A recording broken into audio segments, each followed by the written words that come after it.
Hello, welcome to the channel.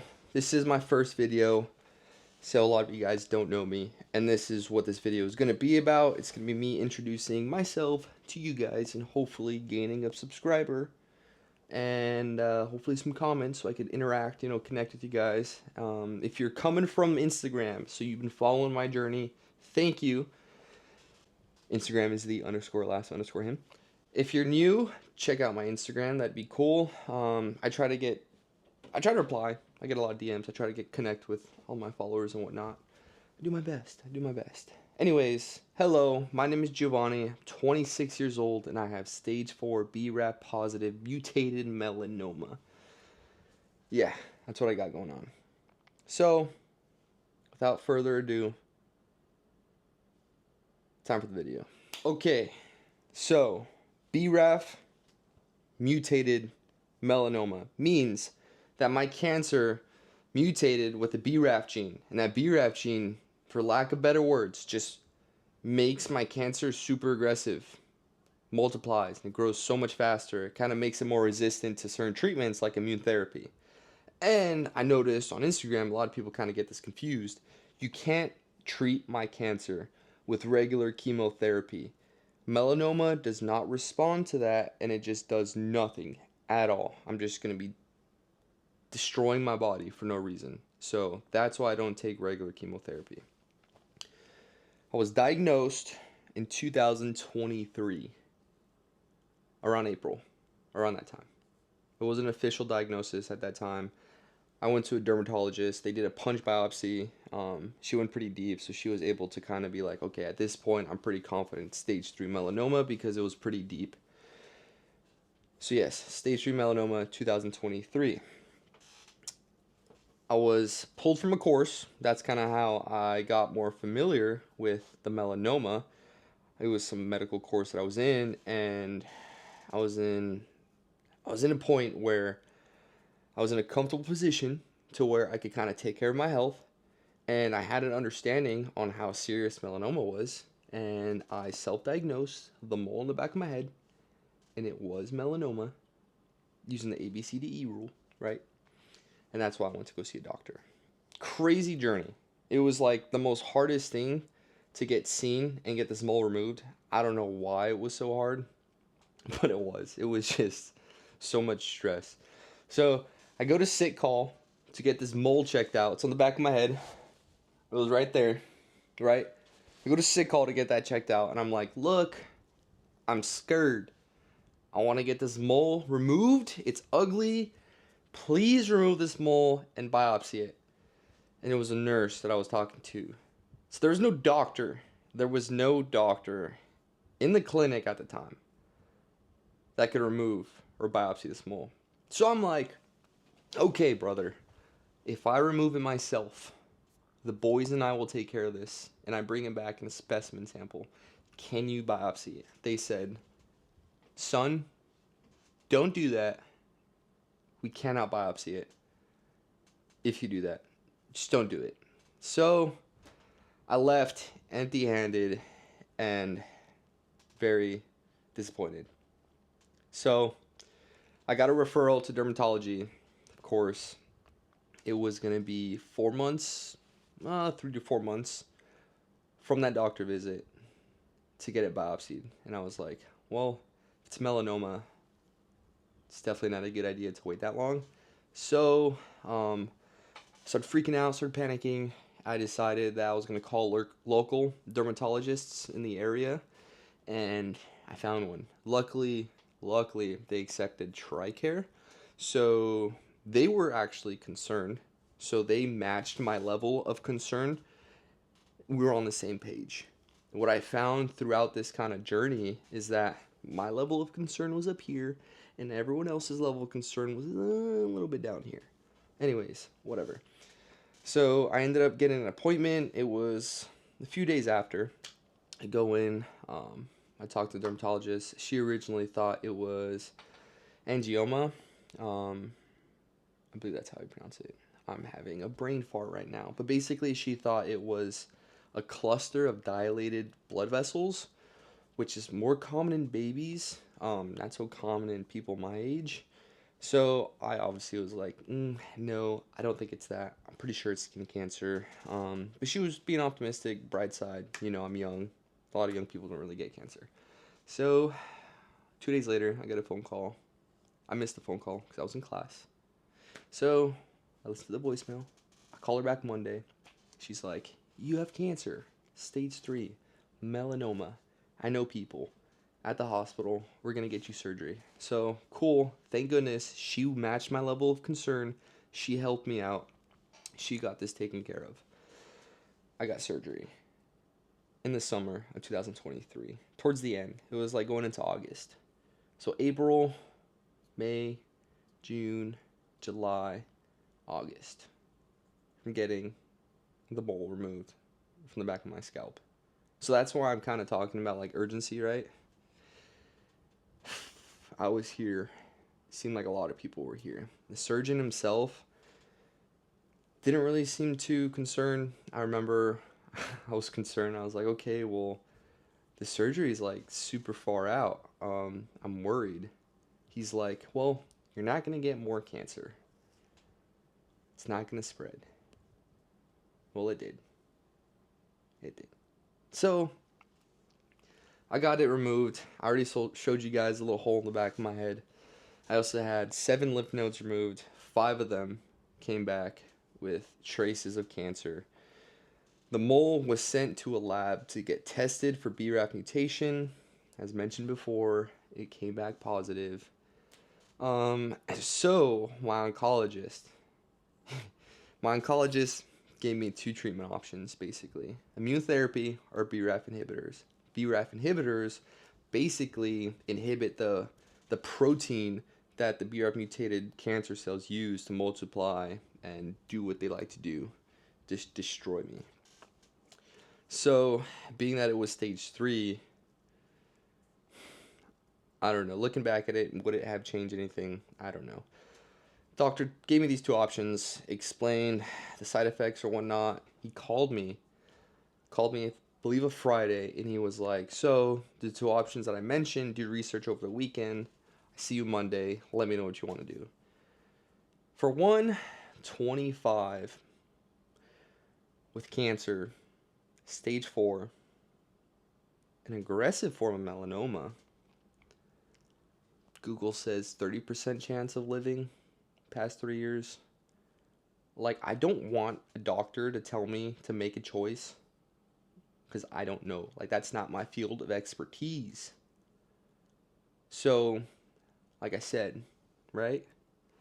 I was concerned. I was upset. My wife was upset. Very disappointed. Very disappointed. Um, so I saw him and I was like, "Look, buddy, I don't know. Like, what, like, for lack of better words, like, I have something that could kill me, right? What do you recommend? Like, you're the doctor here. What have you experienced?" He was like, "Well, BRAF inhibitors is probably the best idea because you have the BRAF mutation." It's like, okay, sure, sure. So I was gonna start that. I was getting testing done, but luckily, my LNOs are amazing, right? They really had this level of concern that matched me more than the doctors did at the time, and I'm extremely grateful for that because I was able to get a referral to Duke University Cancer Center, specifically the Melanoma Center. So I went there a week or 2 after my oncology visit at the hospital. Um, they they took control basically. Like, I obviously don't know what I'm supposed to be doing or whatnot, and the oncologist said that since I'm BRAF positive, but stage 3, he wants to push immune therapy, being Keytruda, because there was a study that showed prognosis looked better when you start with Keytruda and there was a resistance, then you start BRAF inhibitors, people lasted longer. And he also reviewed this decision with the board of members in the cancer center. So I felt confident. Why I felt confident. And I feel like that's important as a cancer patient or any patient. It's like you have to trust your doctors and feel comfortable with them. and I'm happy I felt comfortable with them. So I stayed at Duke University and I did 4 infusions of Keytruda. And so, like, I'm just going to show it. This is a tumor, and then this is a tumor.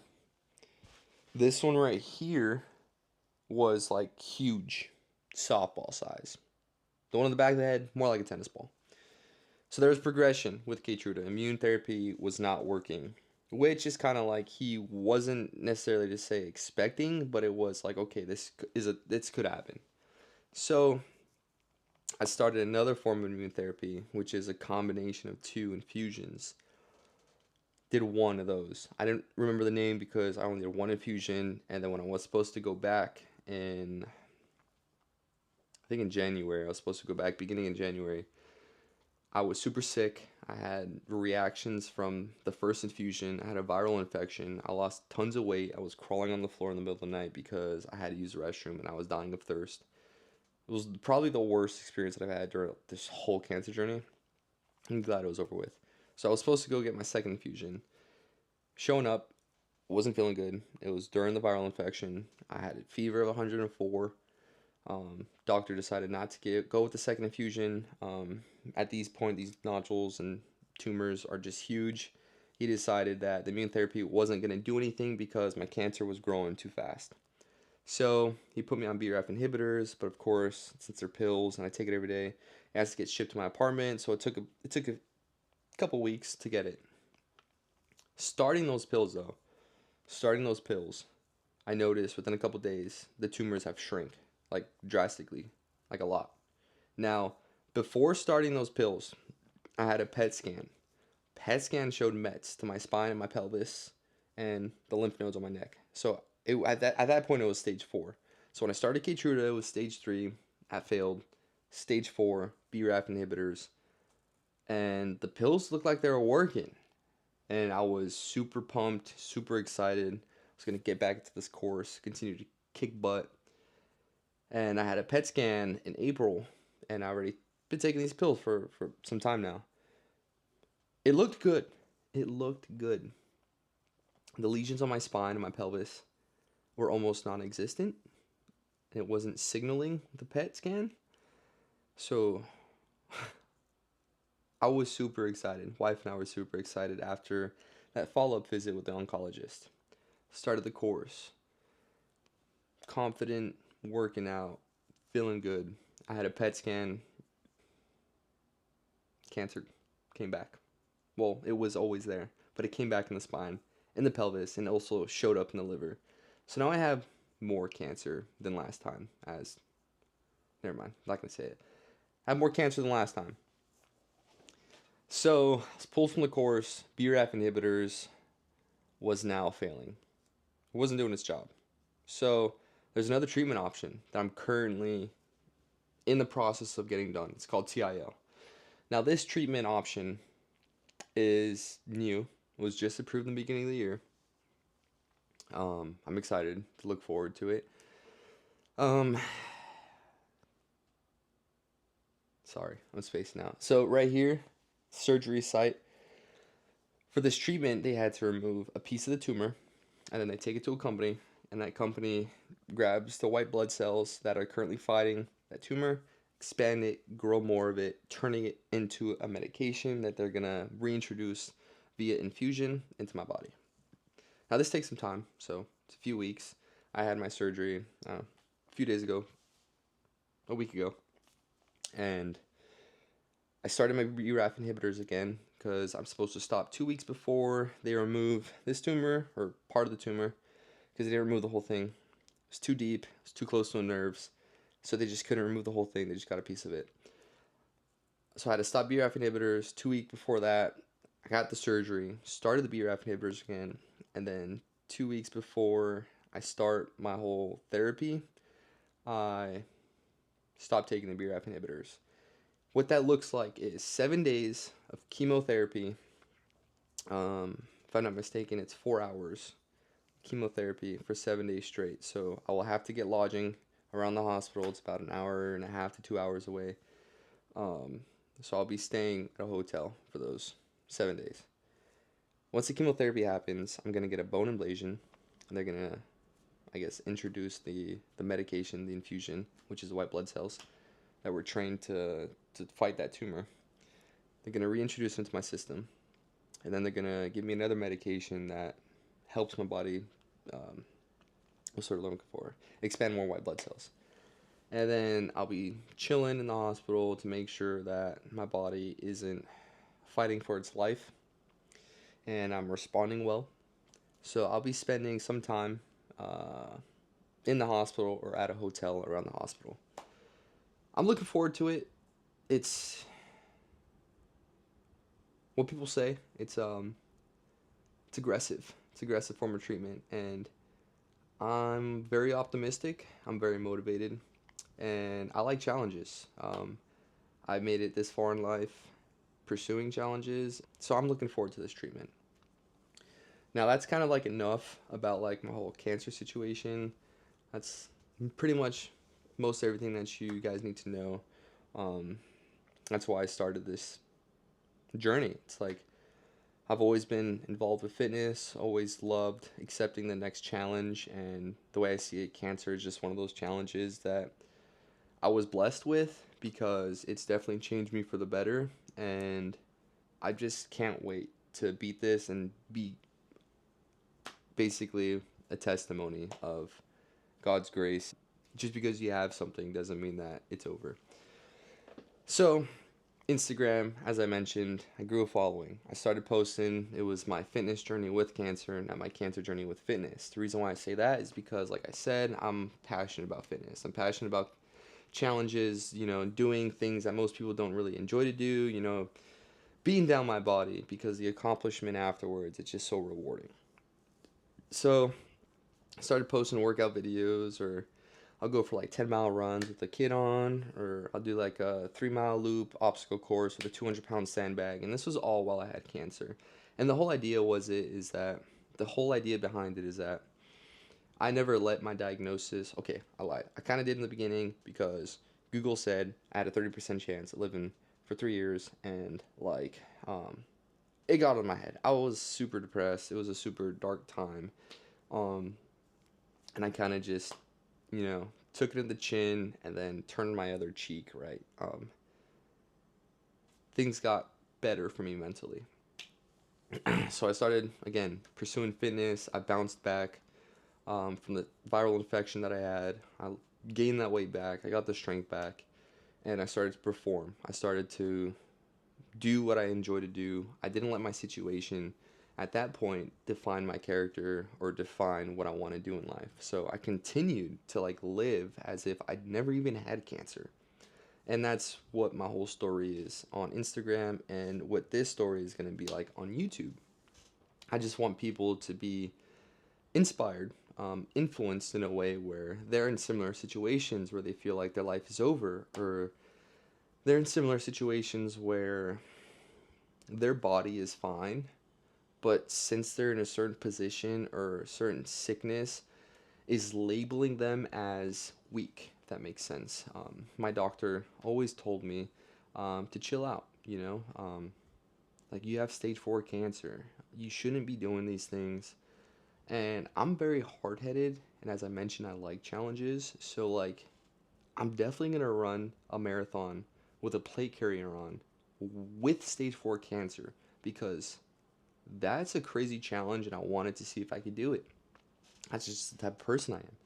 So that's when Unyielded kind of started. It's my brand, my merch line, and that's pretty much what it represents. It just represents not yielding to your situation or your diagnosis. Like, I don't stop. Like, I'm going to continue to do everything that I physically can do. I'm going to pursue goals. I'm going to create next challenges. I'm going to beat those. I'm going to work out. I'm going to go for these runs. Like, if I'm physically capable of doing things, I'm going to do it. And I hope you guys get that message. I'm really hoping after this video, I earn your subscribe. I get comments. And I hope you guys understand that it's okay to feel sorry for yourself, because you need to understand, like, you need to allow time to grieve and stuff like that, but you need to be able to show up. You need to be able to show up. You know, I'm sick, stage 4 cancer, tumor in the spine. Took me out for a couple weeks. It was super painful, 9 out of 10. I wasn't able to work out like how I used to, but there's some days where like if the pain is like at a 6 or a 7, I'm gonna show up to the gym. I'm gonna hit the sauna for a little bit, walk on the treadmill. I'm gonna do something. I'm gonna show up because when you show up, it's kind of like, well, I'm already here. I might as well do something productive. And that's the message I want to push. So, thank you for making it this far in my video. I feel like it's probably a bad thing to say I hope you enjoyed it because of the situation and the circumstances that I'm in, but I hope the video was okay. I hope the sound was okay. I hope the video quality is okay. I hope that my social awkwardness didn't really reflect in the video. It's a lot easier talking to a camera than people, so yeah, I don't know how to close this thing off. Anyways, stay unyielded, subscribe, comment. I'm pretty sure I said that 1,000 times. I'm gonna try to be posting more. I gotta figure out how to work this camera thing and this microphone thing and the laptop thing to like make videos together. I'm gonna post like workout videos, things that I do, how I train, my diet, full day of eating, maybe some range days when I go to the range, day in the life as a cancer patient, right? That sounds pretty cool. Yeah, so thank you. Stan yielded.